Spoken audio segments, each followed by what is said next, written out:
I've sort of been stewing on Google telling me that my website depicted weapons.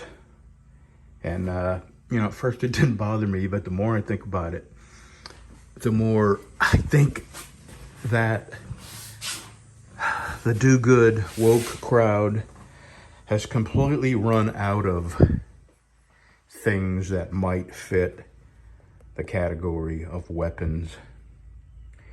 And so now they're really stretching to continue to show their friends that they're woke. So they're finding websites like mine that, I guess if you were just to say the word knife,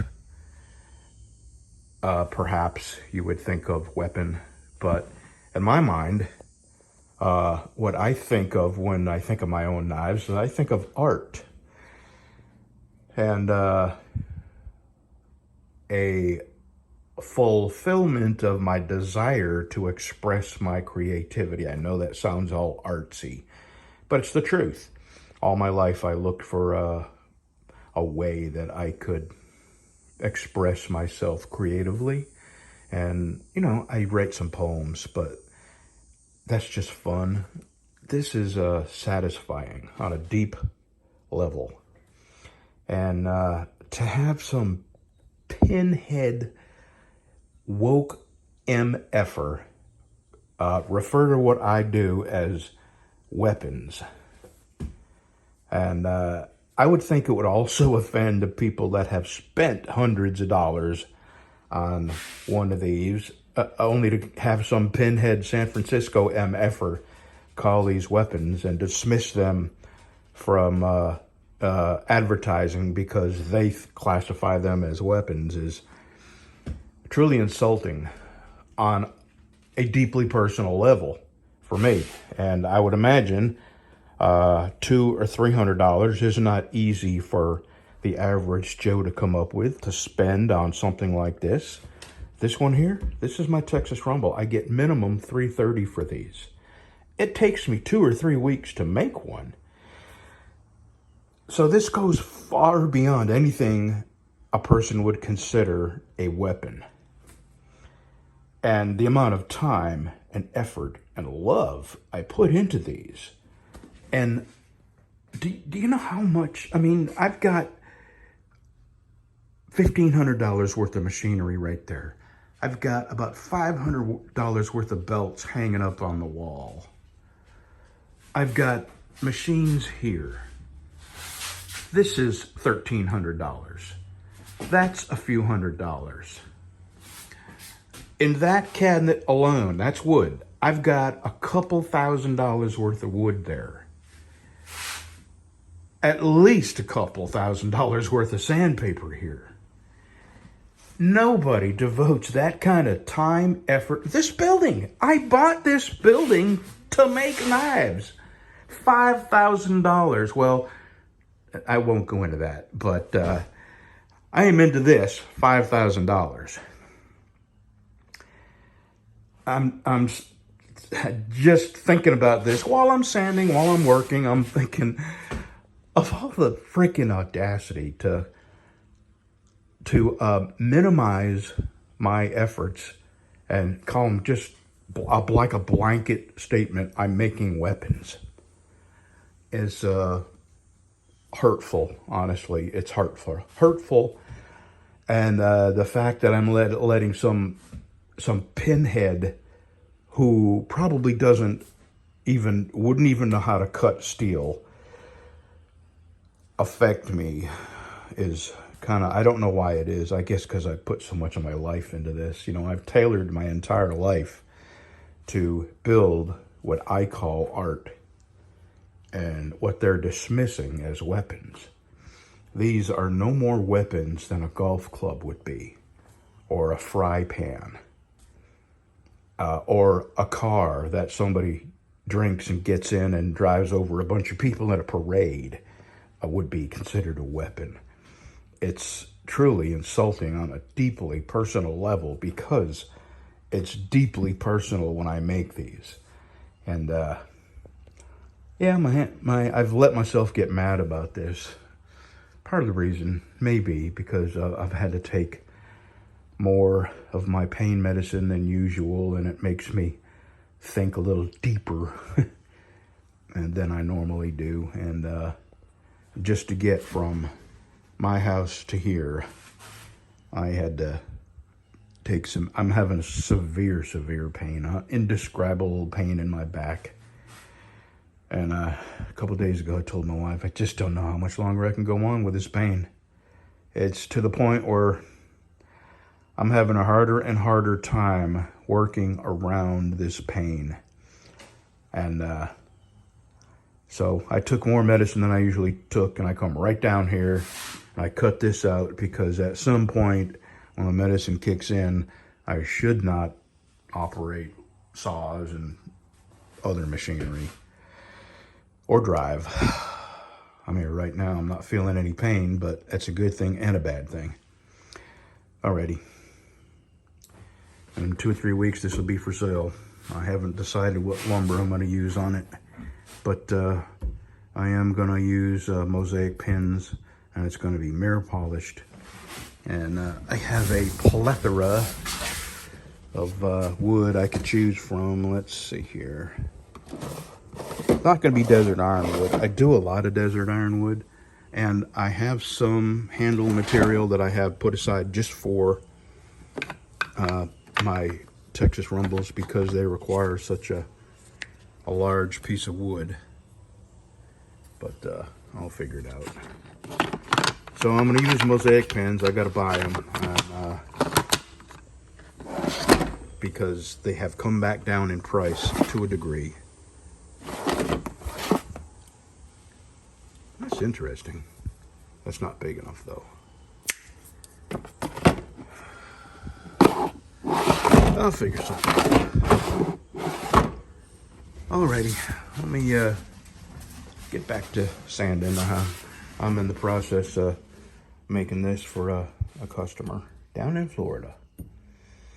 And as soon as some of my medicine wears off a little bit, I'm going to stand up and grind the bevels on that.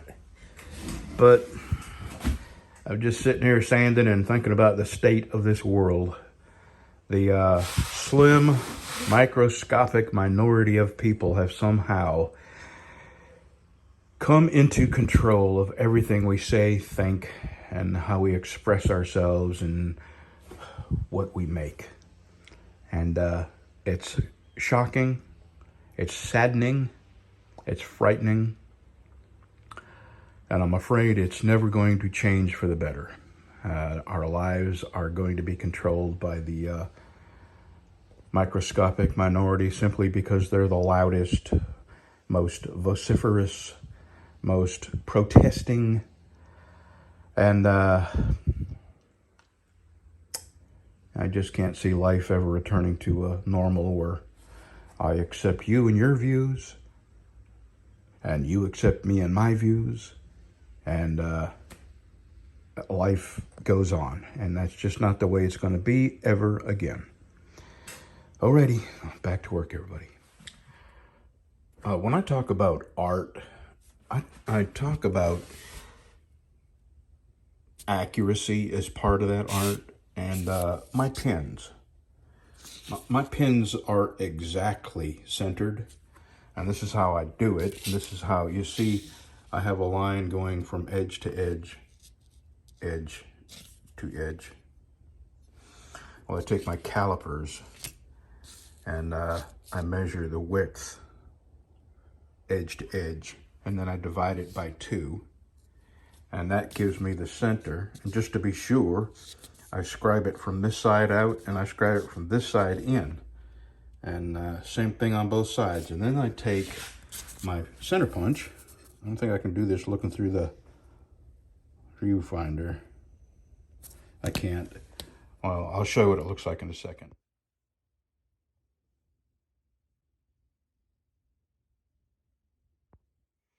That's what I mean by art. When I grind my bevels, the bevels, I'll show you how I do that. Give me just 1 second. My bevels on these are 3/4 of an inch, which would be 0.750.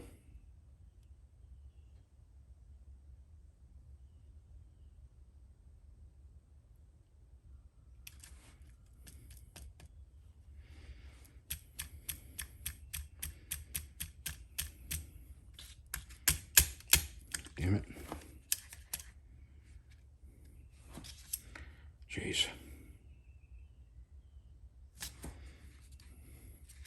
And this is how I do it.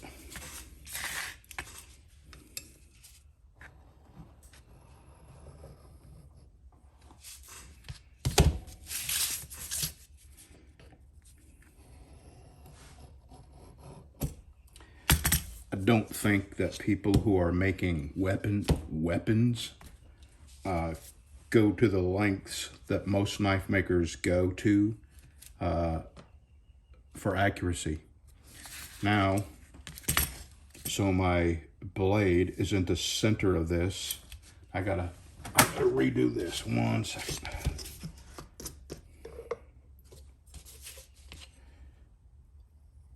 And I gotta let this dry.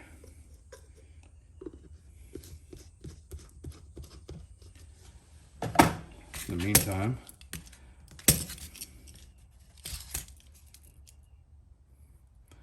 zero that. 0.1955.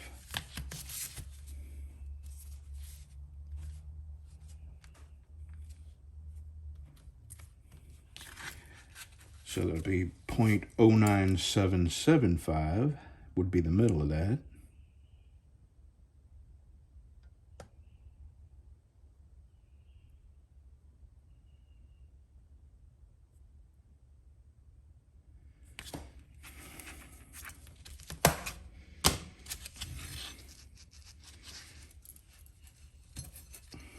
This is how I get the center of that blade. And I do it on both sides.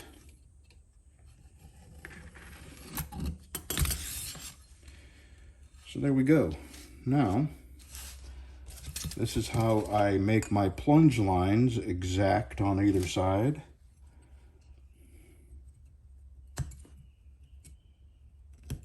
I don't know if you can see that or not.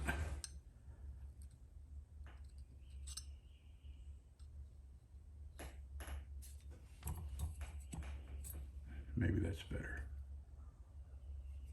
So I've got the center of my blade. I've got my 3/4 inch bevel grind lines. I've got my plunge line marked here. And yeah, I doubt there's many weapons makers going to that length. Yeah, I don't know why it's bothering so much, because I've just had what I do. I don't even know what the word, dirtied, sullied, like the things I make are somehow in the same league as what murderers would use. It's concerning, basically. It's concerning that they would classify everything that could possibly ever be used as a weapon and not advertise on it. And I don't really care about them not advertising. I make like $4 a month off of that website for ads. But them calling what I make, minimizing it to be a weapon. I mean, you could open a kitchen drawer and pull out a weapon, you know? Okay, I'm over it. I'm gonna move on, keep on working.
Yep, just making weapons here. Nothing to see here, folks. Just a bunch of weapon making going on. All right. Now, I ream that hole out to 260 instead of the 250 is what it is. Okay. Zig, zig, zig, zig, zig, zig, zig, zig, zig, zig, zig, zig, zig. All right. Yep, come out good. Come out good. Let's have a look at the plunge lines. Oh, yeah.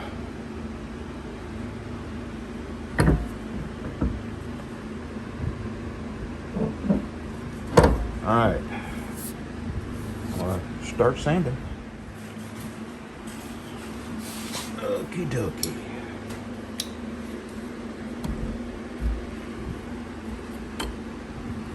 Got a good start. I'm up to 180. My next grit is 220.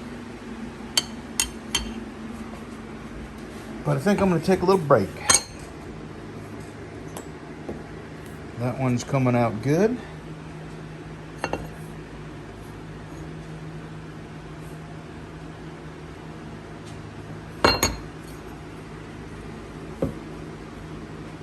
This is another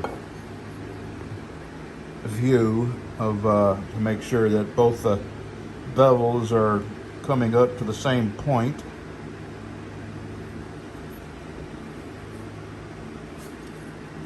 Okay. I'm going to take a break, drink me a cup of coffee, and when I come back, I'm either going to sand some more on it or see if I got the hands to grind the bevels on this. Alrighty, it's 2:30. It's supper time. Supper time. Are you a hungry boy?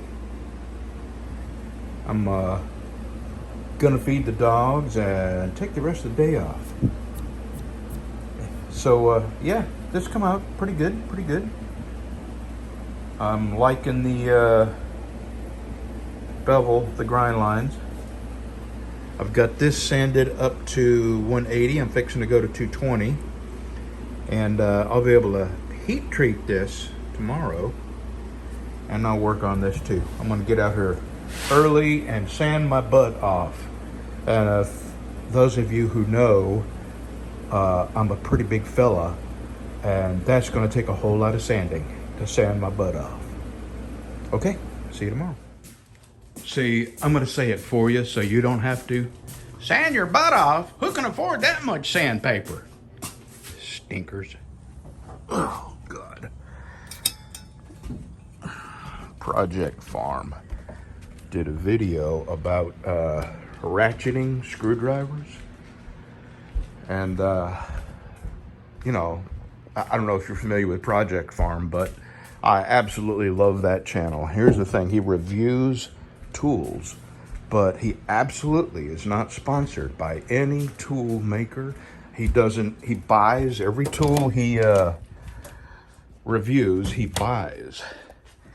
And anyway, he just did a video, not just, but a few days ago, about ratcheting screwdrivers. And I wanted to tell you my little ratcheting screwdriver. This. And that, you know, that is a reputable company. This is the biggest hunk of garbage I've ever bought in my life. And that company, you're going to ruin your name by selling junk like this. So I had one of these. The very first time I used it, it came completely apart. Fell apart right here. Just broke, fell apart.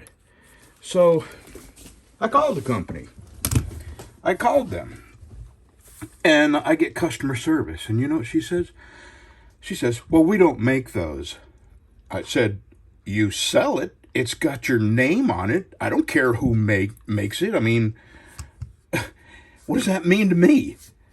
She goes, well, you'll have to call the company that makes it. I said, well, isn't that a bunch of crap? So you sell a tool that breaks with your name on it, in your colors, with your name on the packaging, and you won't warranty it. The very first time I used it, I bought this at, I believe it was Lowe's. So she gives me the number for the company that makes it, and they make tools for all the, and they were kind of shocked that this company had me call them.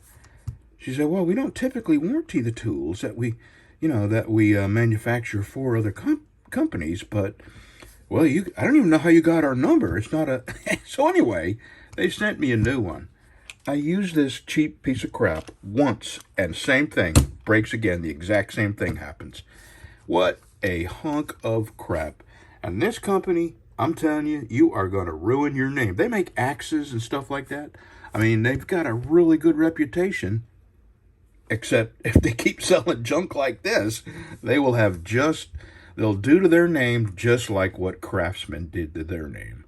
Anyway, I just thought I'd add since Project Farm just did a video about ratcheting screwdrivers, I thought I'd share my experience about this brand.